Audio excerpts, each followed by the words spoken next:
இன்றைய தலைப்பு 100ம் 6ம். எனக்கு ஒரு சந்தோஷம். எப்பவுமே பெரிய புராணம் பேசி பழக்கம். அதனால இது பெரிய புராணம். இந்த மகாபாரதம் என்பது ஒரு பெரிய புராணம். அது எப்படி பெரிய புராணமோ சைவத்துக்கு வைஷ்ணவத்துக்கு இது ஒரு பெரிய புராணம். இந்த மகாபாரதத்திலே இன்றைக்கு நாம் 2 பெண்களை பற்றி சிந்திக்க இருக்கிறோம். அதுக்கு முன்னாலே ஒரு செய்தி. யுகங்கள் 4. முதல் யுகத்துக்கு கிருத யுகம்னு பேரு. கிருத யுகத்திலே தீமையே கிடையாது, எல்லாரும் நல்லவங்க. தெருவில் ஒரு 100 வெள்ளி நோட்டை போட்டா யாரும் எடுக்க மாட்டாங்க, அவ்வளவு சுத்தம் கிருத யுகம். நம்ம இதை கற்பனையில தான் பார்க்க முடியும். பாரதியார் அழகா சொல்றார், இந்த கலியுகத்தை கொன்று கிருத யுகத்தை கொண்டு வருவேன், பொய்க்கும் கலியை நான் கொன்று பூலோகத்தார் கண்முன்னே மெய்க்கும் கிருத யுகத்தினையே கொணர்வேன் தெய்வ விதியுதே.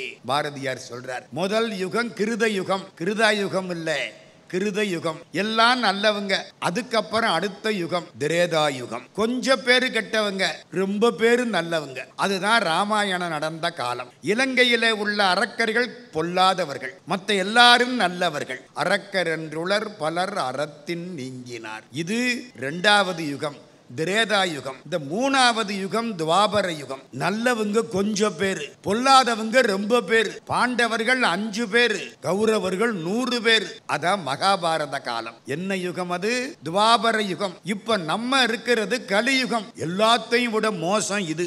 ஏன்? அப்ப யாரு நல்லவன் யாரு கெட்டவன்னு தெரிஞ்சுது, இப்ப தெரியவே மாட்டேங்குது. சாமியார் காலில் விழுந்து 6 மாதத்துக்கு அப்புறம் இந்த ஆளு காலையா விழுந்தோம்னு நம்ம நினைக்கிறோம். யாரு நல்லவன்னு சொல்ல முடியல. நல்லவன் மாதிரி இருக்கான், கெட்டவன் ஆயிடுறான். கெட்டவன் மாதிரி இருக்கான், நல்லவன் ஆயிடுறான். இதான் நம்ம யுகம். 4 யுகம் சொன்னா, முதல் யுகம் கிருத யுகம். தர்மம் என்ற பசுமாடு 4 கால்லையும் நின்னுச்சான், நல்லா இருந்து. அடுத்த யுகம் திரேதா யுகம். ஒரு கால் ஒடிஞ்சு போச்சு, தர்ம பசு 3 கால்ல நின்னுது. அடுத்த யுகம் துவாபர யுகம். 2 கால் ஒடிஞ்சு போச்சு, தர்ம பசு 2 கால்ல நின்னுச்சு. இப்ப நம்ம இருக்குது கலியுகம். 3 கால் ஒடிஞ்சு போச்சு, ஒத்த கால்ல நிக்குது தர்ம பசு. நீ கிருத யுகம் வந்தா 3 காலும் ஒழுங்காக வரும், 4 காலம் நல்லா இருக்கு. நம்ம இருக்குது கலியுகம். இந்த கலியுகத்துக்கு பக்கத்துல நடந்தது துவாபர யுகம். துவாபர யுகத்துல தான் மகாபாரதம். கலியுகத்துல எவ்வளவு தீமை இருக்கோ இதெல்லாம் அப்பவே தொடங்கிருச்சு. ஒரே ஒரு செய்தி சொல்லட்டுமா?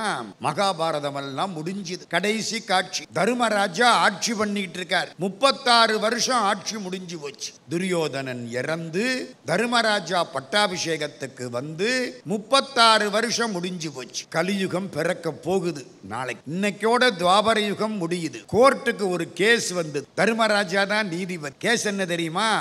ஒருத்தன் சொல்றான், எங்க வீட்டை இவனுக்கு வித்து விட்டேன், அந்த வீட்டு தோட்டத்துல புதையல் இருந்திருக்கு, இவன் எடுத்துக்கிட்டான், இவனுக்கு நான் வித்து விட்டேன், அதனால அந்த புதையலை இவன் தான் வச்சுக்கணும். இந்த வாங்கினான் பாருங்க, அவன் என்ன சொல்றான், நான் வீட்டுக்கு தான் விலை கொடுத்தேன், புதையலுக்குமா கொடுத்தேன், அதனால புதையலை அவன் தான் எடுத்துக்கணும். நமக்கு என்ன தோணுது? 2 பேரும் முட்டா பயல்கள்னு தோணுது. நம்ம காலம் எப்படி இருக்கு கேஸ் பாருங்க. எனக்கு வேண்டாம், நான் வித்து விட்டேன், எனக்கு வேண்டாங்கிறான் வீட்டு சொந்தக்காரன். வாங்கினவன், நான் வீட்டைத்தானே வாங்கினேன், புதையலையுமா வாங்கினேன், எனக்கு புதையல் வேண்டாங்கிறான் அவன். தர்மராஜா பார்க்கிறார், என்னடா பண்றது தெரியும். சகாதேவா. சகாதேவன் யாரு? 5வது பிள்ளை. தர்மர், பீமன், அர்ஜுனன், நகுலன், சகாதேவன். பெரிய ஞானி, ஜோசியத்துல பெரிய ஞானி, வல்லவன், சிறந்தவன். அண்ணா என்ன, ஒரு நாள் வாய்தா போடு, நாளைக்கு காலையில வர சொல்லுங்க 2 பேரும். சரி, தீர்ப்பு நாளைக்கு. 2 பேரும் காலையில வாங்க. மறுநாள் காலையில 2 பேரும் வந்துட்டான். தர்மராஜா உட்கார்ந்து இருக்கார். இந்த முதல் ஆளு எந்திரிச்சான். மகாராஜா, ஒரு விண்ணப்பம். என்ன? நேத்து ராத்திரி யோசிச்சு பார்த்தேன். யாரு? வீட்டை வித்தவன். ராத்திரி 12 மணிக்கு ஒரு ஞானோதயம் கிடைச்சது. நான் வீட்டைத்தானே வித்தேன், புதைகளையுமா வித்தேன்? இல்ல, புதைகளை நானே எடுத்துக்கிறேன். என்னடா இது? இந்த பக்கம் திரும்பினார். இவன் எந்திரிச்சான். மகாராஜா, என்ன? ராத்திரி 12 மணிக்கு எனக்கும் ஒரு ஞானோதயம் உண்டாயிரு. என்ன? நான் தான் வாங்கி விட்டேன்ல, பூமிக்கு மேல உள்ளது பூமிக்கு கீழே உள்ளது எல்லாம் இனிமே எனக்கு தானே சொந்தம், அதனால புதையல்ல நானே எடுத்துக்கிறேன். என்னடா நேத்தி வேண்டாம்னாங்க, இன்னைக்கு 2 பேரும் எனக்கு வேணுங்கிறாங்க. சகாதேவா, எதனாலடா இந்த மாற்றம்? சகாதேவன் சொன்னான், அண்ணா, நேத்து ராத்திரி 12 மணிக்கு கலியுகம் பிறந்து விட்டது. இனிமே மனுஷன் யோக்கியமா இருக்க மாட்டான், அடுத்தவன் சொத்துக்கு ஆசைப்படுவேன், ஷோ காட்டுவேன், உண்மையான அன்பர்கள் குறைவா போயிடும், எல்லாம் வேஷம் போடுவான், அப்பா சொன்னதை புள்ள கேட்க மாட்டான், புள்ள சொன்னது அப்பா கேட்கிறாப்புல வந்துடும். இது கலியுகம். இப்ப என்னடா தீர்ப்பு பண்றது? நான் பார்க்கிறேன். அண்ணா இருங்க. எப்பா உனக்கு எத்தனை பிள்ளை?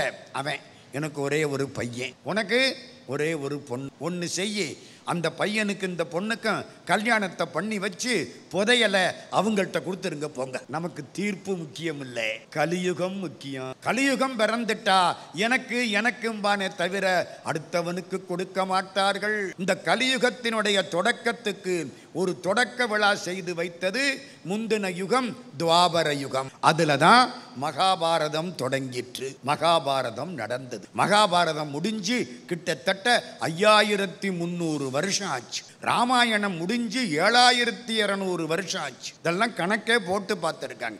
எல்லாம் நடந்தவை. இதிகாஸ். இதிகாஸ்ன்னா இப்படி நடந்ததுன்னு அர்த்தம் வடமொழியில. அப்படி நடந்தது இந்த ரெண்டு. நம்ம தமிழ்நாட்டில் இந்த மகாபாரதத்தை ஒருத்தர் ஊரா போய் பிரசங்கம் பண்ணி பரப்பினார். யார் தெரியுமா? கிருபானந்த வாரியாருடைய அப்பா மல்லையதாஸ் பாகவதர். கேள்விப்பட்டிருக்கீங்களா? வாரியார் எல்லாருக்கும் தெரியும். 1956 மலேசியாவுக்கு வந்து சிங்கப்பூர்ல 10 நாளைக்கு மேல இருந்திருக்கார். பினாங்கில் 10 நாள் இருந்திருக்கார். 3 மாசம் இந்த பக்கம் சுற்றுப்பயணம். 1956 வாரியார் சுவாமி. அவங்க அப்பாவுக்கு பேரு மல்லையதாஸ் பாகவதர். இந்த பெரிய புராணம் சொன்ன மாதிரி, ராமாயணம் சொன்ன மாதிரி மகாபாரதத்தை இந்த பகுதி முழுக்க சொல்லி இருக்கிறார் மல்லையதாஸ் பாகவதர். அத வாரியார் சுவாமி எழுதுறார். வாரியார் என்ன அறிமா பண்ணார்? இன்னைக்கு நான் பேசக்கூடிய தலைப்புக்கு ஒரு முன்னுரை கொடுத்தார். அதுக்காகத்தான் அவரை கும்பிட்டு தொடங்குறேன். உங்களுக்கு வாரியாரை பற்றி நல்லா தெரியும். நான் ஒரு 20 வருஷம் அவர் கூட பழகி இருக்கிறேன். அவர் கூட போய் பேசி இருக்கிறேன். என்னை பற்றியும் அவர் எழுதியிருக்கார். அது வேற விஷயம். ரொம்ப வேண்டியவர், ரொம்ப பழகினவர், சிறந்த முருக பக்தர். என்ன எழுதுறார் தெரியுமா? ஒரு பக்கம் ஒரு மரம். அந்த மரத்துக்கு தர்மராஜான்னு பேர். அது தர்ம மரம். அந்த மரத்துக்கு வேர் யாரு? கிருஷ்ண பரமாத்மா. கண்ணன் தான் அதுக்கு வேர். கண்ணன் வேறா இருக்கணும்னா மரம் எப்படி இருக்கணும்? தர்மமா இருக்கணும். அதுக்கு அடிமரம். அடிமரம் அர்ஜுனன், கிளை பீமன், பூ கனி நகுலனு சகாதேவன். இது ஒரு பக்கம். 5 பேர் வந்துட்டாங்களா?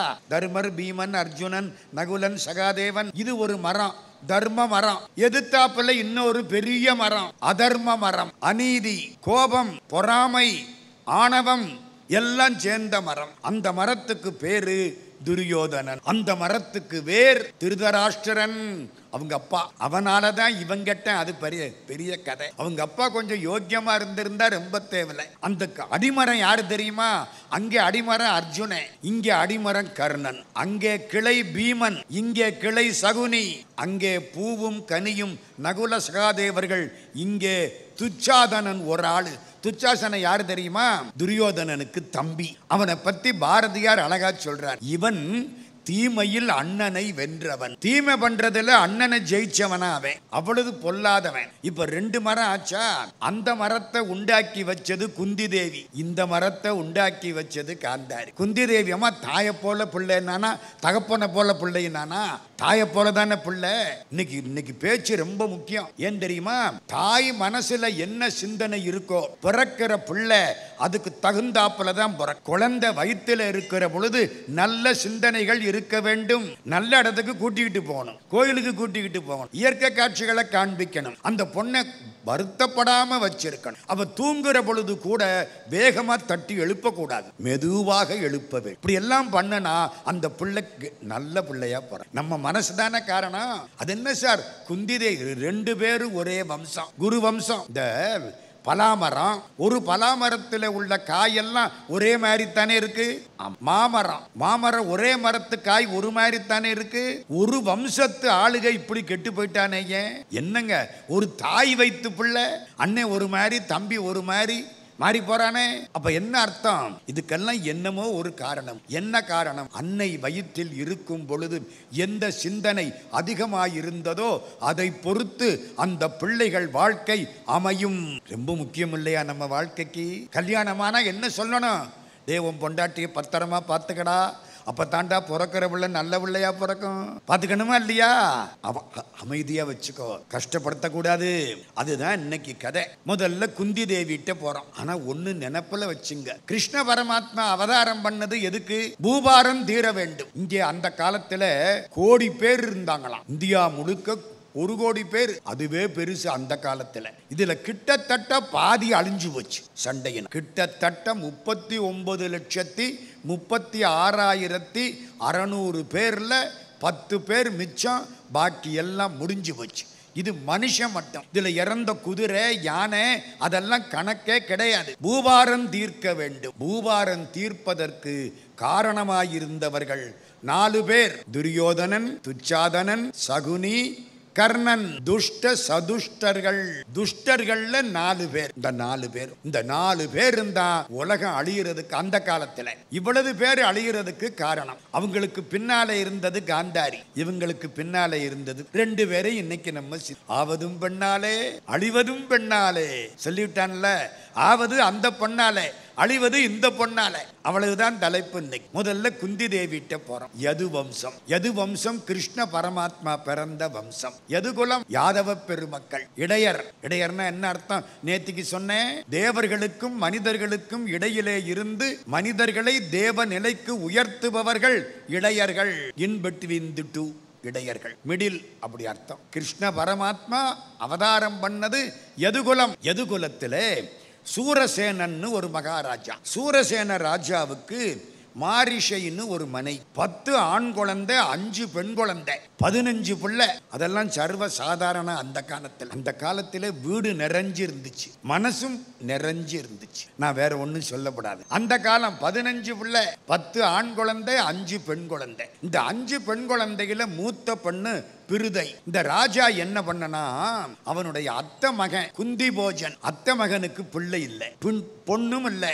என் பொண்ணுல ஒரு பொண்ணை உனக்கு தர்றேன், மகளா தர்றேன். இந்த பிருதைங்கிற மூத்த பொண்ணை குந்தி போஜனுக்கு சூரசேன ராஜா சுவீகாரமா கொடுத்தான். அதனாலே அந்த பொண்ணுக்கு குந்தி போஜன் மகள் குந்தின்னு பேராய், குந்தி தேவி. சரி, இந்த குந்தி தேவி அந்த ராஜாவுடைய அரண்மனையிலே இருக்கிற பொழுது ஒரு நாள் துர்வாச முனிவர் வருகிறார். இந்த பொண்ணுக்கு வயசு ஒரு 10 வயசுக்குள்ளதான் இருக்கு. நான் துர்வாசரை பத்தி அடிக்கடி சொல்லி இருக்கேன். கோபக்கார மனுஷன், சிரிக்கவே மாட்டாரு. முகத்துல அப்பளத்தை போட்டா புரியும். துர்வாசர் சிரிச்சபடி ஒரு கோயில்ல சிற்பம் இருக்கு தெரியுமா? எந்த கோயில்னு? துர்வாசர் எல்லா கோயில்லையும் கோபமாத்தான் இருப்பார். அவருக்கு வரம் எப்படி தெரியுமா? எவ்வளவுக்கு சாபம் கொடுக்கிறாரோ அவ்வளவுக்கு இவருக்கு பலம் கூடுமா. இது எப்படி இருக்கு? பெரிய ஆச்சரியம். நீ நாசமா போகன்னு சொன்னா இவருக்கு பலம் கூடுமா. அப்படி ஒரு வாழ்க்கை துர்வாச ரிஷி. அவர் சிரிச்சபடி இருப்பார். எந்த ஊர் தெரியுமா? திருக்களர்னு ஒரு ஊர், மன்னார்குடி பக்கம். திருக்களர் கேள்விப்பட்டிருக்கீங்களா? திருக்களர். அந்த ஊர்ல மட்டும் துர்வாசர் சிரிச்சபடிக்கு இருப்பார். வீட்டுக்காரர் ரொம்ப கோபக்காரரா இருக்காரா? ஆமாங்க சார், எப்ப பார்த்தாலும் கோவிச்சுக்கிறார். அங்க கூட்டிக்கிட்டு போங்க, துர்வாசர் சிரிச்சபடிக்கு இருப்பார். அதை பார்த்தா உங்க வீட்டுக்காரன்னு சிரிச்சபடி ஆயிடுவார். துர்வாசரே இப்படி ஆயிட்டாரே, நம்மளும் கொஞ்சம் சிரிப்போம். நடக்குதுங்க. திருக்களர் காரைக்குடிக்கு பக்கத்துல கோவிலூர். அந்த மடம் மடாதிபதி, 5வது மடாதிபதி வீரசேகர சுவாமிகள், அவர் கோயில் கட்டி கும்பாபிஷேகம் பண்ணனார். திருக்களர். ஞானசம்பந்த சுவாமி பாடின திருத்தலம் திருக்களர். அங்கதான் துர்வாசர் சிரிச்சபடிக்கு இருப்பார். நான் போய் பார்த்திருக்கேன், அதனால சொல்றேன். சிரிப்பா இருப்பார். ஒரு தூண்ல குந்தி தேவியை பார்க்க துர்வாசர் வந்தார். 12 மாசம் அந்த ஊர்ல இருந்தார் குந்தி போஜன் கிட்ட. இந்த பொண்ணு 12 மாசமும் அவருக்கு பணிவிடை. இந்த கோபக்காரங்கள்ட்ட பொழப்பு நடத்துறது ரொம்ப கஷ்டம். எதுக்கு கோபம் எப்ப வரும்னு தெரியாது. சம்பந்தம் உள்ளதுக்கும் வரும், சம்பந்தம் இல்லாததுக்கும் வரும். கஷ்டம் இல்லையா? குந்தி தேவி அவளது பிரியமாக இந்த 10 வயசு பொண்ணு பணிவிடை செய்தாள். துர்வாசருக்கு சந்தோஷம். அம்மா, உனக்கு ஒரு மந்திரம் கொடுக்கிறேன். இவளை பத்தி கண்டுபிடிச்சு விட்டார். ஞான திருஷ்டி. பின்னாலே இவ வாழ்க்கை இப்படி ஆக போகிறது. அதுதான் அதிர்ஷ்டம். உனக்கு வசதியாக ஒரு மந்திரம். அதையெல்லாம் அவள்கிட்ட சொல்லல. அம்மா, உனக்கு ஒரு மந்திரம் சொல்றேன், வாங்கிக்கோ. இந்த பொண்ணு மந்திரத்தை வாங்கிக்கிச்சு. இந்த மந்திரம் சொன்னா என்ன? இந்த மந்திரத்தை சொல்லி எந்த தேவதையை நினைக்கிறாயோ அவர் வந்து உன்னோடு இருந்து உடனே அவர் மாதிரி ஒரு குழந்தையை உனக்கு கொடுப்பார். 10 வயசு பொண்ணு என்னத்தை கண்டுச்சு? நம்ம காலத்துல 4 வயசு பொண்ணுக்கே எல்லாம் தெரியும். இது அந்த காலம். 10 வயசு பொண்ணு மந்திரத்தை வாங்கிக்கிச்சு. துர்வாசர் போயிட்டார். மொட்டை மாடிக்கு போனுச்சு. நவ கிரகங்கள்ல நம்ம பார்க்கிற கிரகம் 2 தான். ஒன்னு சூரியன், இன்னொன்னு சந்திரன். அப்படித்தானே? பகல் நேரம் கதிரவன் ஒளி பிரகாசமா இருக்கு. இந்த பொண்ணு விவரம் தெரியல, மந்திரத்தை சொல்லிவிட்டு சூரியனை பார்த்துதா. சூரியன் அங்கிருந்து கம்பீரமா பளபளன்னு அழகான தோற்றத்தோட பக்கத்துல வந்துட்டான். பயந்து போச்சு. ஐயோ நான் தெரியாம சொல்லிவிட்டேன். அம்மா, நெருப்பு தெரிந்து தொட்டாலும் சுடும், தெரியாமல் தொட்டாலும். மாரியம்மன் கோயிலுக்கு தெரிஞ்சு வந்தாலும் புண்ணியம், தெரியாம வந்தாலும் புண்ணியம். ஏதோ போற போக்கில் உள்ள கூட்டமா இருக்கேன்னு உள்ள போறோம், அம்பாள் எழுந்தருளி வர்றா, ஒரு கும்பிடு போட்டா புண்ணியமா இல்லையா? அவ்வளவுதான். தற்செயல் கடவுள் கிருபை. கொடுத்து வச்சவங்களுக்கு தான் அது கிடைக்கும். வந்து பார்க்க, அம்மா இந்த வேகத்தை தாங்க முடியாது, என்ன மாதிரி ஒரு குழந்தை உனக்கு தருவேன், பார்வையினாலே பிள்ளை. மறக்காதீங்க, பார்த்த மாத்திரத்தில் குழந்தை. இந்த மந்திரத்தினுடைய வேகம், நீ திரும்பவும் பெண்ணாகி விடுவாய், கன்னியாகி விடுவாய். அப்படியே பார்க்கிறார். திடீர்னு இதுக்கு ஒரு குழந்தை உண்டாகி பிறந்துருச்சு. இந்த 10 மாசம் 8 மாச கணக்கெல்லாம் நம்மளுக்கு தான் ஒன்றும் கிடையாது. அப்பவே குழந்தை.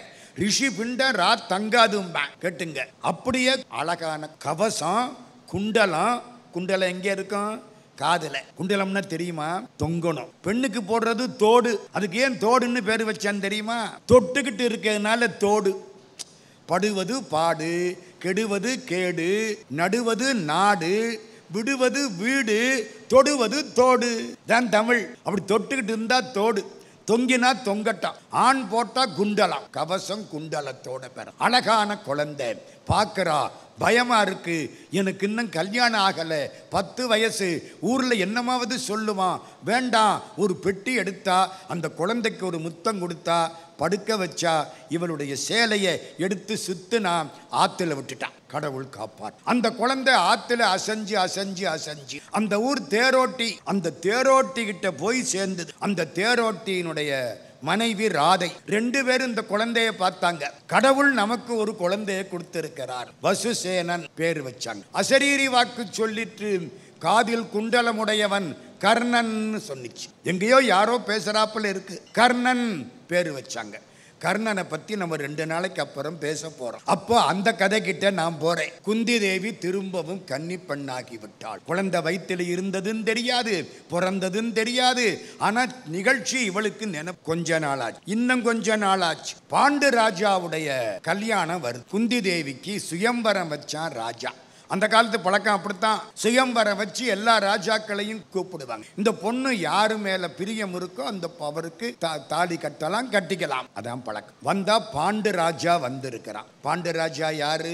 அந்த கதையெல்லாம் நேத்துக்கு சொல்லிட்டேன், அதுக்கு முந்தின நாளே சொல்லிட்டேன். திருதராஷ்டிரனுடைய தம்பி பாண்டு. இவங்க 2 பேரும் வியாச பகவானுடைய அனுகிரகத்தினாலே பிறந்தவர்கள். திருதராஷ்டிரனுக்கு கண்ணு தெரியாது, 1000 யானை பலம். என்ன வியாசர் கொடுத்தது. அந்த கதை பின்னால வர்றேன். அந்த தம்பிக்கு பேரு பாண்டு, அண்ணனுக்கு பேரு திருதராஷ்டிரன். திருதராஷ்டிரனுடைய மனைவி காந்தாரி, அது அடுத்தாப்புல வர்றேன். தம்பி பாண்டு. பாண்டு ராஜாவுக்கு உடம்பு பூரா வெள்ளை வெளேர். நம்ம சொல்றோம் பாருங்க, இப்ப இந்த காலத்துல அப்படி ஒரு நிறம், அப்படிதான் சொல்லணும். வியாதி இல்லை, ஒரு நிறம். அப்படியே வெளுத்து போய் இருக்கிறான். என்னமோ பழைய பூர்வ ஜென்மத்து புண்ணியம். இந்த பொண்ணு அவனுக்கு போய் மாலையை போட்டு. குந்தி தேவி. எல்லாம் தீர்மானிக்கப்பட்டவை. இன்னாருக்கு இன்னார் மனைவி என்றும் இன்னாருக்கு இன்னார் கணவர் என்றும் எழுதப்பட்டது.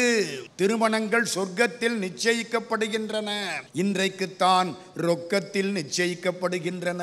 நம்ம சொல்றோம் கிடையாது, இன்னைக்கு சொர்க்கத்துல தான் நிச்சயிக்கப்படுது. ஒருத்தன் பெண்டாட்டிய ஒருத்தன் கட்டிக்க முடியாதுன்னு சொல்லுவாங்க. என்ன அர்த்தம்?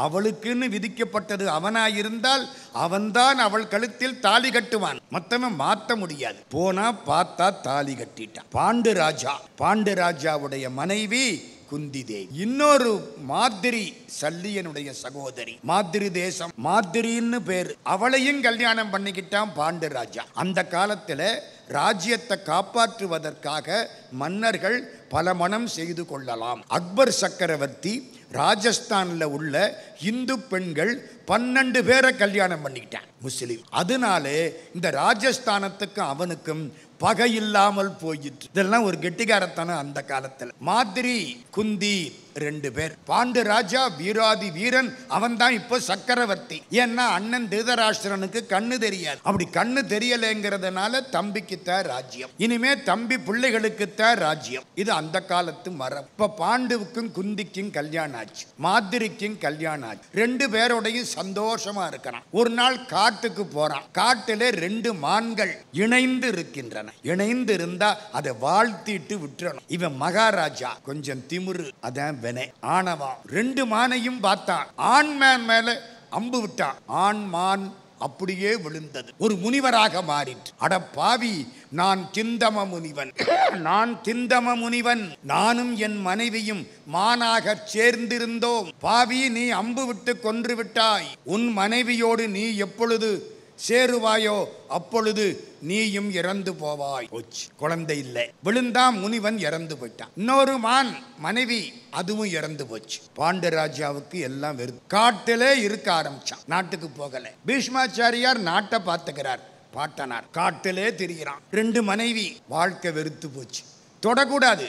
அவளை தொட்டா போச்சு, உயிர் போயிடும். இது எப்படி ஒரு வாழ்க்கை? எல்லாத்தையும் கொடுத்து விட்டு ஒண்ணுமில்லாம போனா அதுதான் வாழ்க்கையில நரகம். அப்படித்தானே? ஒரு வாத்தியாரும் பையன் வாத்தியார்கிட்ட கேட்டான், சார் சொர்க்கம் நரகம் உங்களுக்கு தெரியுமா சார்? நல்லா தெரியும்டா. சார் என்ன கூட்டிக்கிட்டு போறீங்களா? சார் நல்லா கூட்டிக்கிட்டு போறேன், வா. ஒரு மாத்திரையை கொடுத்தார். நீங்க நினைக்கிற மாத்திரை எல்லாம் இல்லை, அது ஒரு யோகா மாத்திரை. அது வேற, பயமா இருக்கு. 2 பேரும் போறாங்க. இப்ப வாத்தியார் பையனை பார்த்து கேட்டார், முதல்ல சொர்க்கத்துக்கு போகலாமா நரகத்துக்கு போகலாமா? பையன் கெட்டிக்காரன். முதல்ல நரகத்துக்கு போவான், அப்புறம் சொர்க்கத்துக்கு போவான், அங்கே இருந்துடலாம். சரிதானே? கெட்டிக்காரன். சரி, போயாச்சு. இதோ பார், அதுதான் நரகம். பார்க்கறான் பையன். ஒரு பெரிய டேபிள் போட்டிருக்கு. டேபிள் நிறைய சாப்பாடு வச்சிருக்கு. அல்வா, லட்டு, ஜிலேபி, பொங்கல், வடை, இட்லி, தோசை, அப்பா நிறைய இருக்கு. அதை சுத்தி ஒரு 30 பேர் நிக்கிறாங்க. 30 பேர் கையிலையும் ஒரு பிரம்பு வச்சு கட்டி இருக்கு. தோசையை எடுக்கலாம், மடக்கி சாப்பிட முடியாது, கை மேலே போ. 30 பேரும் தவிக்கிறான். ஐயோ, கையை வச்சு கட்டி விட்டானே, இவ்வளவு இருந்து சாப்பிட முடியலையே. இதுதான்டா நரகம். நம்ம வீட்டு வேலைக்காரன் 20 இட்லி சாப்பிடுறான், நம்மள டாக்டர் 2 கோதுமை தோசை சாப்பிடுன்னு சொல்லிவிட்டாரே, சாப்பிட முடியலையே, எல்லாம் இருந்து அனுபவிக்க முடியலையே. இதான்டா நரகம். சார் சீக்கிரம் மேலே போகலாம் சார், சொர்க்கத்துக்கு. மேலே போனாங்க. வாத்தியார் காமிச்சார், அதோ பார், அதுதான் சொர்க்கம். அங்கேயும் மேஜை, அங்கேயும் அல்வா, லட்டு, ஜிலேபி, அங்கேயும் 30 பேர். அவங்க கையும் கட்டி இருக்கு. என்ன சார் காமிச்சதையே காமிச்சு விட்டு பேரை மாத்திரீங்க அப்படின்னு பையன் கேட்கல.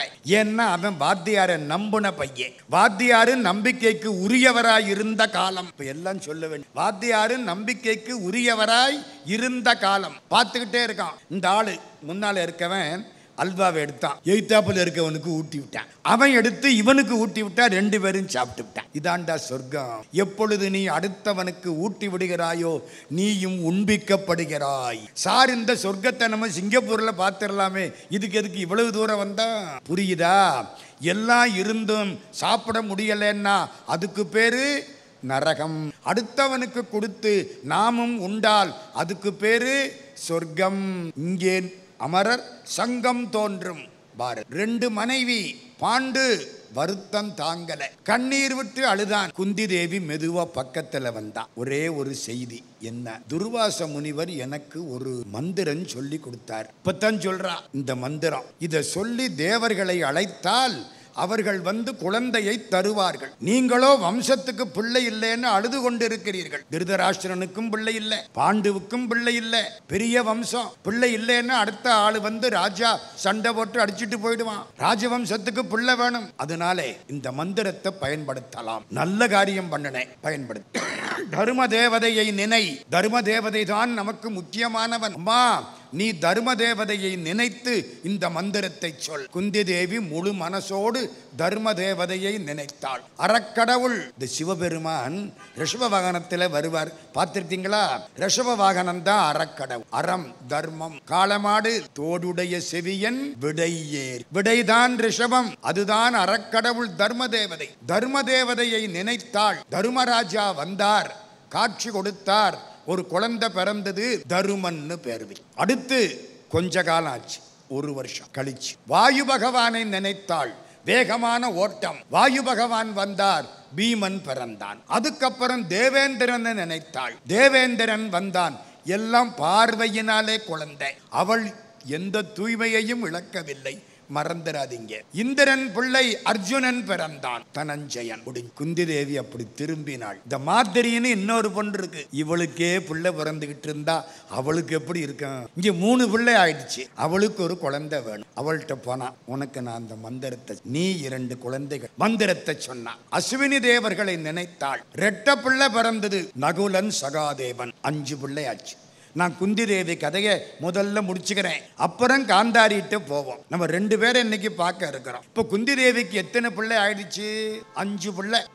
தர்மராஜா, அப்புறம் பீமன், பீமனுக்கு அப்புறம் அர்ஜுனன், அர்ஜுனனுக்கு அப்புறம் நகுலன், நகுலனுக்கு அப்புறம் சகாதேவன். இதுக்கெல்லாம் ஒவ்வொரு பேருக்கு அர்த்தம் அப்புறம் சொல்றேன். கொஞ்ச காலம் ஆச்சு. இந்த பிள்ளைகள் வளர்ந்தது. தர்மராஜாவுக்கு 16 வருஷம் காட்டுல. அப்போ இவங்க 16 வருஷம் காட்டுல இருந்திருக்காங்க. பீமனுக்கு 15, அர்ஜுனனுக்கு 14, மற்ற பிள்ளைகள் 2க்கும் 13 இருக்கிறாங்க. ஒரு நாள் அந்த மாதிரியும் பாண்டுவும் 2ஆம் தரத்து மனைவி அப்படி போற பொழுது இயற்கை காட்சிகள். 2 கிளிகள் ஒன்றை ஒன்று தழுவி கொண்டு இருந்தன. இவன் பார்த்தான், அந்த பெண்டாட்டி மேல தன்னை அறியாம அதிகமான காதல் உண்டாயிற்று. அனைத்தான், இறந்தான். வேகம், உணர்ச்சி.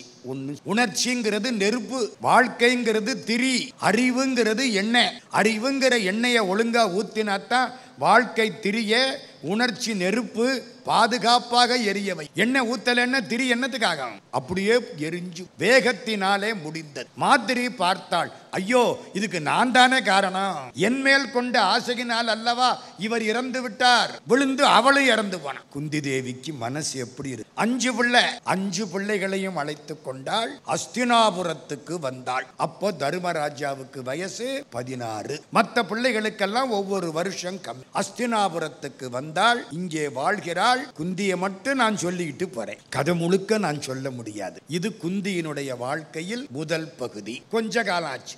2வது பகுதிக்கு போறேன். இங்க சண்டை உண்டாயிடுச்சு. துரியோதனனால் பீமனை பொறுக்க முடியவில்லை. நிறைய சண்டை, எப்படியாவது விலகணும். திருதராஷ்டிரங்கிட்ட போய் சண்டை போடுறான் துரியோதனன். என்ன சண்டை போடுறான்? நீ கண்ணில்லாதவனா பிறந்ததுனால தானே ராஜ்யம் எனக்கு இல்லாம போச்சு. இதனைய மூத்தவன், நீ ஒழுங்கா பிறந்திருந்தா. இவன் திட்டம் போடுற. அப்பா பயலுக கேட்கிறான், இன்னைக்கு ஏன் என்ன பெத்தேன்? அவங்கிட்ட பெர்மிஷன் வாங்கிக்கிட்டு பெறணும் போல இருக்கு. டே உன்னை பெத்துக்கலாம்னு நினைக்கிறேன், பெர்மிட் பண்றியாடான்னு. வாழ்க்கை எப்படி ஆயிப்போச்சு. அங்க போய் திட்டுறான். அவன் சொல்லிவிட்டான், தம்பி பாண்டு ராஜா, அவன் பிள்ளைகள் தான் இனிமேல் ராஜாக்கள். முடியாது, இருக்கக்கூடாது, பிரி, அவர்கள் இருக்கக்கூடாது. பீஷ்மர் பார்த்தார், ஒன்னா இருந்தா சண்டை, விலகி இருந்தா கொஞ்சம் பரவாயில்ல. எல்லாம் ஒன்னா இருக்கிறாங்க அஸ்தினாபுரத்துல, விலகி இருந்தா என்ன செய்? துரியோதனன், சகுனி, துச்சாதனன், கர்ணன் 4 பேரும் சேர்ந்து ஒரு திட்டம் போட்டான். என்ன திட்டம் தெரியுமா? திருதராஷ்டிரங்கிட்ட வந்தான் துரியோதனன். அப்பா, என்ன இந்த 5 பேரையும் குந்தி தேவியையும் காசிக்கு அனுப்பு. வாரணாவதம்னு பேர். இன்னைக்கு வாரணாசின்னு பேரு. வாரன் அசி 2 ஆறுகளுக்கு நடுவிலே உள்ள தலம் வாரணாசி. வாரணாசின்னு நம்ம சொல்றோம். 5 பேருமே காசிக்கு. மாடு முட்டாது, கொம்ப பிடிச்சா கூட முட்டாது மாடு. இன்னைக்கு நாளைக்கும் முரட்டு மாடு. நம்ம பக்கத்து மாடு இல்ல. பள்ளி சொல்லாது, பள்ளி சத்தம் போடும் இல்ல, போடாது. கருடம் பறக்காது. இன்னைக்கும் பூ மணக்காது. மதுரை மல்லிகைப்பூவா இருந்தாலும் அங்க போனா மண்ணாத்தான் இருக்கும். பூ மணக்காது. பிணம் நாராது. எத்தனை நாளைக்கு வச்சிருந்தாலும் பிணம் நாராது. எரிக்கிற பொழுதும் பிணம் நாராது. இன்னைக்கு நாளைக்கு நடக்குது. நான் ஒரு 1999 வருஷத்துல ஒரு முறை காசிக்கு போய் இந்த பேட்டரியை சார்ஜ் போட்டுக்கிட்டு வருவேன். நீங்க உங்க செல்லை சார்ஜ் பண்றீங்கல்ல, அது மாதிரி நான் இந்த பேட்டரியை கங்கையில் குளிச்சு விஸ்வநாதருக்கு அபிஷேகம் பண்ணி சார்ஜ் பண்ணிக்கிட்டு வருவேன். இப்போ திரும்ப பிப்ரவரி கடைசியில் போறேன். இந்த 5 நடக்குது காசியில. சிவபெருமான் பிரகாசமான சுயம் பிரகாச மூர்த்தி. காசியிலே பைரவருக்குத்தான் பலம், யமனுக்கு மதிப்பு கிடையாது. பைரவர் தான் பொறுப்பு. எல்லாம் முடிச்சு கங்கையில குளிச்சு கும்பிட்டுட்டு ஊருக்கு வர்ற அன்னைக்கு போய் கும்பிடுறோம். சொல்லிக்கிறோம் யார்கிட்ட? கால பைரவம், சாமி என்னுடைய தீமையெல்லாம் கங்கையில குளிச்சு அழிச்சு விட்டேன், இனிமே தப்பு பண்ண மாட்டேன், மன்னிச்சுக்கோ. அதுக்கு ஓ மேல சத்தியம், இனிமே தப்பு தண்டா பண்ண மாட்டேன் அப்படின்னு சொல்லி இந்த காசு கைத்தை கட்டிக்கிட்டு வரணும். இந்த காசு கைத்தை கட்டினா என்ன அர்த்தம்? இனிமே தப்பு பண்ணக்கூடாதுன்னு அர்த்தம். கைத்தை பிடிச்சுக்கிட்டே தப்பு பண்ணலாம்னு அர்த்தம் இல்லை. அதுக்கு அர்த்தம். இன்னைக்கும் காசி வாரணாவதத்துக்கு செல்லுங்கள். திருதராஷ்டிரன் கேட்கறான், நான் என்னடா சொல்றது அவங்கள்ட்ட? அப்பா, பாண்டு இறந்து போயிட்டார்ல, ஆமா, அவருக்கு நீர்க்கடன் எல்லாம் செய்யணும்ல, ஆமா, காசிக்கு போய் அதையெல்லாம் செய்ய சொல்லு. இறந்தவங்களுக்கு நீர்க்கடன் பண்றோம்ல, காசியில போய் அனுப்பி சொல்லு. சரி, வாரணாவதத்துக்கு ஆட்கள் அனுப்பப்பட்டார். அங்கே ஒரு மாளிகை கட்டப்பட்டது, அரக்கு மாளிகை. நெருப்பு பற்றக்கூடிய பொருள்கள், பெரிய மாளிகை. யாரு ஏற்பாடு? துரியோதனன் ஏற்பாடு. லேசா நெருப்பு பட்டுதுன்னா பூரா எரிஞ்சு போயிடும், அப்படி ஏற்பாடு. எதெல்லாம் நெருப்புக்கு சீக்கிரம் உணவாகுமோ அதை வச்சு கட்டி இருக்கான் பூரா. திட்டம் போட்டாச்சு. இந்த 6 பேரையும் அனுப்புறது, கொளுத்தி விடுறது. இவன் நினைக்கிறான், சரி கூப்பிட்டார். கூப்பிட்டு நீங்க வாரணாவதம், அந்த காலத்துல அதான் பேரு, வாரணாவதத்துக்கு செல்லுங்கள், பிதிர்கர்மம் செய்யுங்கள், புரோசனன் உங்களுக்கு துணையாயிருப்பான். புரோசனன் தான் இவங்க மந்திரி. அவன் தான் இந்த ஏற்பாடெல்லாம் பண்ணனவன். கொளுத்த போறவனு அவன் தான். அவனை கூட அனுப்பிச்சாங்க. இவன் உங்களை பார்த்துக்குவான். விதுரங்கிட்ட வந்து தர்மராஜா சொல்லுகிறார். விதுரன் எப்படி பார்த்தான்? கூட்டமா எல்லாரும் நிக்கிறாங்க. துரியோதன நிக்கிறான், திருதராஷ்டிரர் உட்கார்ந்து இருக்கார், குந்தி நிக்கிறா. விதுரன் 2 வார்த்தை சொன்னான். தருமா, காடு தீப்பிடித்தால் எலி பிழைத்துக் கொள்ளும், நட்சத்திரங்கள் வழிகாட்டும், போ. முடிஞ்சு வச்சு. என்ன சார் ஒன்னும் புரியலையே? அதுதான் வேத வாக்கு. புரிய வேண்டிய நேரத்தில் புரியும். சில சித்தர்கள் சில வார்த்தை சொல்லுவாங்க, நமக்கு புரியாது, ஆனா பின்னாலே அது நடக்கும். நம்மளுக்கு புரியாது. சித்தம் போக்கு சிவம் போக்கு. அறிவுள்ள ஞானிகள் வார்த்தை அப்படித்தான் இருக்கும். பழனிக்கு பக்கத்துல கணக்கம்பட்டின்னு ஒரு ஊர். கணக்கம்பட்டியில ஒரு சித்தர், அவருக்கு பேரு மூட்டசாமின்னு பேர். ஒரு பெரிய மூட்டையை தோல்ல போட்டுக்கிட்டு திரிவார். நமக்கு வேண்டிய அன்பர் ஒருத்தர் அவர்கிட்ட போனார். சித்தர்கள் பொல்லாதவர். சில சமயம் பேசுவாங்க, சில சமயம் பேச மாட்டாங்க. கல்லை விட்டு அடிப்பாங்க. ஏன் தெரியுமில்ல? நம்ம அவங்கள்ட்ட போய் எனக்கு அதை கொடு இதை கொடுன்னு அவங்களை தொந்தரவு பண்ண. அதனால பல பேர் பார்க்கவே மாட்டார்கள். இந்த ஆளு போனார், நம்முடைய நண்பர். அவர்கிட்ட போனார். சிவபூஜை பண்றவர், ரொம்ப நல்லவர். சாமி, யாரு? குழந்தை இல்லைவன். போடா போடா அப்படின்ட்டார். இவரு பாக்குற, போடாங்கிறேன். போயிட்டார். சாமி கோபமா இருக்கார். 2 மாசம் ஆச்சு. திரும்ப போனார். அப்பவும் அதே மாதிரி போடான்ட்டார். என்ன வம்பா போச்சே. இன்னும் ஒரு 3 மாசம் ஆச்சு. திரும்ப போய் நிற்கிறார். என்னடா வேணும்? சாமி குழந்தை. அந்த கிணத்துல போய் குளிச்சுட்டு வா. ஒரு பாலுங்கிணறு, நான் பார்த்திருக்கேன், அவரோட பேசியிருக்கேன். பாலுங்கிணறு போய் குளிச்சார். என்னுடைய நண்பர் வந்துட்டார். என்ன கேட்ட? குழந்தை. காக்கா பறந்துருச்சு, ஆடு குட்டி போட்டுருச்சு, போடா. என்னமாவது புரிஞ்சுதா? இந்நேரம் ஒழுங்கத்தானே பேசிக்கிட்டு இருந்தாரு. நினைக்கிறீங்களா இல்லையா? காக்கா பறந்துருச்சு, ஆடு குட்டி போட்டுருச்சு, போடா. இவருக்கு ஒன்னும் புரியல. வீட்டுக்கு வந்தார். 10 மாசம். சனி பெயர்ச்சி அன்னைக்கு பெண் குழந்தை பிறக்குது. சனி பெயர்ச்சி. சனீஸ்வர பகவானுக்கு வாகனம் எது? காக்கா. காக்கா பறந்துருச்சுன்னா என்ன அர்த்தம்? இந்த வீட்டில இருந்து அடுத்த வீட்டுக்கு சனீஸ்வரன் பெயர்ச்சி. ஆடு குட்டி போட்டுருச்சுன்னா உன் பொண்டாட்டி தாண்டா ஆடு பெண் குழந்தை போட்டுருச்சு. நமக்கு புரிஞ்சுதா? அன்னைக்கு புரியல. சித்தம் போக்கு சிவம் போக்கு. என்ன சொல்றார் விதுரர்? அதே மாதிரி சொல்றார். என்ன சொன்னார்? காடு தீப்பிடித்தால் எலி தப்பிக்கும், நட்சத்திரங்கள் வழிகாட்டும், பீமா கேட்டுக்கொள். தருமரும் பீமனும் கேட்டாங்க. பீமனுக்கு சந்தேகம். என்னமோ தெரியல, என்னமோ சொல்றார் விதுரர். வந்தாச்சு. உள்ள போறாங்க. ஒரு பெரிய அரண்மனை, புதுசா அரண்மனை, ரொம்ப அழகா இருக்கு. பீமனுக்கு எதை பார்த்தாலும் சந்தேகம். அவர் என்னமோ சொல்லி விட்டுருக்காரு. பார்க்கிறார். விதுரன் அங்கே இருந்து இன்னொரு ஆளை அனுப்பினார். அவர் வந்து தனியா தர்மராஜாவை பார்க்கிறார். விதுரர் உத்தரவு, நான் சில வேலைகள் செய்யணும், நல்லா செய். கீழே ஒரு சுரங்கம் போட்டு விட்டார். கீழே ஒரு சுரங்கம், பூமிக்கு கீழே. அந்த அவ்வளவு பெரிய மாளிகைக்கு கீழே ஒரு சுரங்கம் போட்டாச்சு. 6 மாசம் முடிஞ்சுது. அங்கே புரோசனன் நெருப்பு வைக்க நேரம் பார்த்துக்கிட்டு இருக்கான். 5 பேரு வேடர்கள், அவங்க அம்மா. இந்த 6 பேரையும் துரியோதனை அனுப்பிச்சான். நஞ்சு கலந்த தேன் கொண்டே கொடு. 5 வேடர்களும் தேன்ல நஞ்ச கலந்தாங்க. அநியாயம் தெரியுமா? தேன் தான் புனிதமான உணவு, தெரியுதா?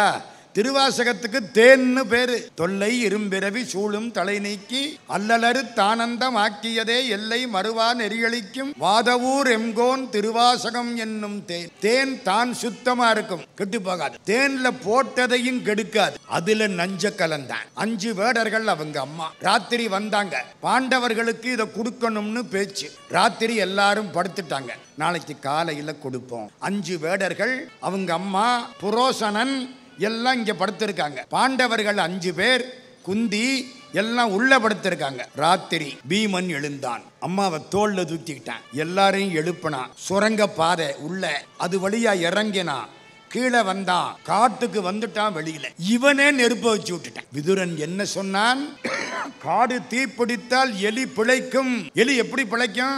வள தோண்டி பிழைக்கும். சுரங்க பாதை தப்பிச்ச. வழி எப்படி தெரியும்? நட்சத்திரங்கள் வழிகாட்டும். கொளுத்தி விட்டான். கொளுத்தினா மறுநாள் காலையில பார்த்தா 7 சடலம் கிடக்கு. வேடர்கள் 5 பேர், அவங்க அம்மா 1, 6, புரோசனை 1, 7. ஊர்க்காரன் பூரா என்ன சொன்னா? ஐயோ, பாண்டவர்கள் 5 பேரு, குந்தி தேவி, அந்த புரோசன மந்திரி 7 பேர் இறந்து போயிட்டாங்க. செய்தி அங்கே போயிட்டு துரியோதனை வந்தான். சந்தோஷம், எல்லாருக்கும் நீர்க்கடன் பண்ணிட்டேன். உயிரோட ஆளை வச்சுக்கிட்டு எல்லாருக்கும் கருமாதி ஈமச்சடங்கு அழகா பண்ணிவிட்டேன். நல்ல வேளடா, முடிஞ்சுது பாரதம் அவன் நினைக்கிறான். பீமன் அம்மாவை தோல்ல தூக்கிட்டான். பாக்கி 4 பேரோட நடந்து நடந்து நடந்து வந்துகிட்டே இருக்கிறான். அரக்கு மாளிகை, ஒரு காட்டு பகுதி. அம்மாவை படுக்க வச்சான். மற்ற 4 பேரும் தூங்குறாங்க. இவன் காவலுக்கு இருக்கான். பீமன் தூங்கக்கூடாது, எப்ப என்ன வருமோ தெரியாது, காவலுக்கு இருக்கிறான். அங்கிருந்து ஒரு பெரிய அரக்கி, இடும்பின்னு அவளுக்கு பேரு. அவளுடைய அண்ணன் ஒருத்தன் இடும்பன்னு பேரு. அவன் குகையில் உட்கார்ந்து இருக்கான். தங்கச்சி, என்னமோ நர வாசனை அடிக்குது, மனுஷங்க யாரோ நம்ம வனத்துக்குள்ள வந்திருக்காங்க, நர வாசனை அடிக்குது, போய் தூக்கிட்டு வா, பிச்சு ஆளு கொஞ்சமா சாப்பிடுவோம், நரமாமிசம். இடும்பி அங்கிருந்து வர்றா. பீமனை பார்த்தாளா, தன்னை அறியாம உருகிட்டா. ஆகா, இவனை கல்யாணம் பண்ணிக்கணும். இதெல்லாம் தீர்மானிக்கப்பட்டவை, நீங்க ஒன்னும் கொஸ்டின் பண்ண முடியாது. கடவுளால் தீர்மானிக்கப்பட்டவை. ஏன் காதலித்தாள்? காதலுக்கு கண்ணு இல்ல, சரிதானா? சொல்ல முடியாது. அந்த பொண்ணுக்கு ஆசை இவனை கல்யாணம் பண்ணிக்கணும். அழகா மாறிட்டா. பக்கத்துல வந்தா, உன்னை கல்யாணம் பண்ணிக்கணும். இந்த பாரு, நான் இத்தனை பேரோட பிறந்தவன், எங்க அம்மாவை கேட்கணும், சும்மா நினைச்ச மாதிரி கல்யாணம் பண்ணிக்க முடியாது. நான் யாரு தெரியுமான்னா? சொல்லு. இடும்பி, எங்க அண்ணன் இடும்பன் அங்கே இருக்கிறான், உன்னை பிச்சு சாப்பிட்டு விடுவான். நீங்கள்லாம் இப்போ வந்திருக்கிறீங்க, இந்த பக்கத்தில் பகல் நேரத்திலேயே யாரும் வர மாட்டாங்க, நீ ராத்திரியில வந்து படுத்து கிடக்குறீங்க, எங்க அண்ணனுக்கு தெரிஞ்சா பிச்சு சாப்பிட்டு விடுவேன். இவன் நிமிந்தான். உங்க அண்ணனை நான் பார்த்துக்கிறேன், உன்னால முடியுமா? முடியும். இதுக்குள்ள எல்லாரும் எந்திரிச்சிட்டாங்க. இந்த இடும்பி குந்தி தேவி காலில் விழுந்தான். இவரை நான் கல்யாணம் பண்ண நேர மாமியார்ட்ட அப்படித்தானே கேட்டுட்டா. இப்ப என்ன பண்றது? பீமன் எந்திரிக்கிறான். இடும்பன்னு எங்க அண்ணன் வந்துருவான். வந்துட்டாமே, நடா நரமாமிசம் கேட்டேன், இவளை காணமே. அவன் புறப்பட்டு வந்துட்டான், கம்பீரமா வர்றான். பீமனுக்கு அவனுக்கு சண்டை. அன்னைக்கு பூரா சண்டை. சண்டையில் இடும்பன் இறந்தான். அந்த இடும்பன் வேற, முருகனுக்கு பக்கத்துல நம்ம வச்சு கும்பிடுற இடும்பன் வேற. நினப்புல வச்சுங்க. முருகனுக்கு பக்கத்துல வச்சு கும்பிடுறமே இடும்பன், அவன் சூரனுக்கு குரு. இன்னைக்கும் முருகனுக்கு கீழே இருக்கிறான். முதல் பூஜை இடும்பனுக்கு, அடுத்த பூஜை கடம்பனுக்கு. இன்னைக்கும் இந்த இடும்பன் வேற. இடும்பன் இறந்தான். இடும்பி குந்தி தேவி காலில் விழுந்தாள். குந்தி தேவி நிமிர்ந்து பார்க்கிறாள். ஒரு பெண் வெட்கத்தை விட்டு உன்னை திருமணம் செய்து கொள்கிறேன் என்று சொல்வாளேயானால், நீ அவளை திருமணம் செய்து கொள்ள வேண்டும். இப்ப என்ன பண்றது? அவ பக்கத்துல வந்தா, உங்களுக்கு நான் உதவி செய்கிறேன், என்ன நடக்கும்ங்கிறத நான் சொல்ல முடியும். நீங்க இங்க இருந்து பக்கத்து ஊருக்கு போவீர்கள், அங்கே ஒரு அந்தணன் வீட்டில் தங்குவீர்கள். அவளுக்கு அவ்வளவு ஞானம். சரி அம்மா, ராத்திரி நேரம் பீமன் எங்களோட இருப்பான், பகல் நேரம் உன்னோட இருப்பான். ஒரு குழந்தை பிறந்தா நீ இவனை விட்டுட்டு போயிடணும். சரி. அதே மாதிரி இடும்பிக்கும் பீமனுக்கும் ஒரு குழந்தை பிறந்ததா? மொட்டை தலையா இருந்தானா? வயிறு குண்டா இருந்ததா? கடோத்கஜன், கடம் மாதிரி வயிறு, தலை. கடோத்கஜன் அசுரர்களுக்கு எப்படி தெரியுமா? பிறந்த உடனே குழந்தை தாய் அளவுக்கு வளர்ந்துடும். திரும்பி பார்த்தா அம்மா அளவுக்கு பையன் இருப்பான். அப்படி வளர்ந்துட்டான் கடோத்கஜன். எல்லாம் காலில் விழுந்து கும்பிட. இடும்பி பீமனை பார்க்கிறாள். நீ எப்போ நினைக்கிறியோ அப்பொழுது நான் வருவேன். கடோத்கஜன் காலில் விழுந்தான். அப்பா, பெரியப்பா, சித்தப்பா எல்லாரையும் பார்க்கறான். நீங்க கூப்பிட்டா நான் வருவேன். மறைஞ்சிட்டான். எல்லாரும் போயிட்டாங்க. இவங்க நடையை தொடர்ந்தார்கள். குந்தி தேவியே பீமன் தோல்ல தூக்கிட்டான். வந்துகிட்டே இருக்கிறாங்க. வேத்திரகீயம்னு ஒரு ஊர். வேத்திரகீயத்துல வந்து தங்குறாங்க. அதுக்குள்ள எல்லாரும் சொல்லிவிட்டான், பாண்டவர்கள் எரிந்து போனார்கள், அவர்களுக்கு ஈமக்கிரியைகள் செய்யப்பட்டு விட்டன. பீமன் சிரிச்சுக்கிட்டான். வேத்திரகீயத்திலே இருக்கிறாங்க, பிச்சை எடுக்கிறாங்க. யாரு? அர்ஜுனனும் பீமனும் பிச்சை எடுப்பாங்களாம்.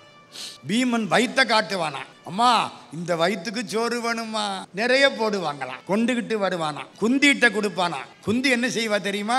பாதிய பீமனுக்கு கொடுத்துருவாளாம், மீதிய 5 பேரும் சாப்பிடுவாங்க. பிள்ளை பசி அறிஞ்சு தாய் சோறு ஊட்டுறா. பால் நினைந்தூட்டும் தாயினும் சால பறிந்து நீ பாவியேனுடைய ஊனினை உருக்கி உள்ளொளி பெருக்கி உலப்பிலா ஆனந்தமாய தேனினை சொரிந்து புறம்புறம் தெரிந்த செல்வமே சிவபெருமானே, யானுனை தொடர்ந்து சிக்கென பிடித்தேன் எங்கெழுந்தருளுவதினியே. திருவாசகம். பால் நினைந்து ஊற்றாளாம் தாய். இவன் பெருவயிறு ஓநாய் மாதிரி இருக்குமா வயிறு, ஆனா நிறைய கொள்ளுமா பீமன். இவ்வளவும் பாதி போட்டா அவனுக்கு ஒரு ஓரத்துல அது கிடக்குமா. பத்தாது. கொஞ்ச காலம் ஓடிட்டு பிராமணர் வீடு. அம்மாவும் ஐயாவும் ஒரு பையன். அந்த வீட்டில் இவங்க தங்கி இருக்காங்க. ஒரு நாள் அந்த அம்மா அழுது கொண்டிருக்கிறாள். அந்தனர் மனைவி குந்தி தேவி பக்கத்துல போறா.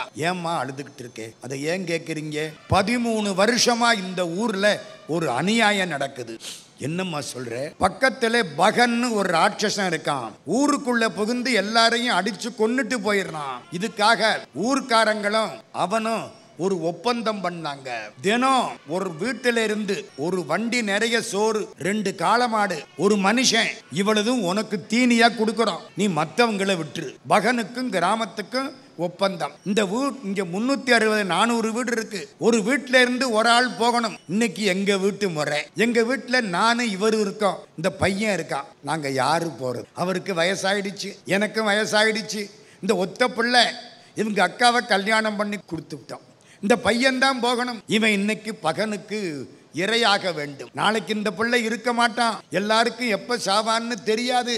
எங்களுக்கு தெரிஞ்சு போச்சு. இந்த பிள்ளை நாளைக்கு சாக போகுதுன்னு எங்களுக்கு தெரிஞ்சு போச்சு. கடவுள் மனிதனுக்கு கொடுத்த நன்கொடை 4. நமக்கு கடவுள் 4 நன்கொடை கொடுத்திருக்கார் தெரியுமா? 1 தூக்கம். தூக்கம் ஒரு நன்கொடை. ஆமா, 4 நாள் தூங்காம இருங்க.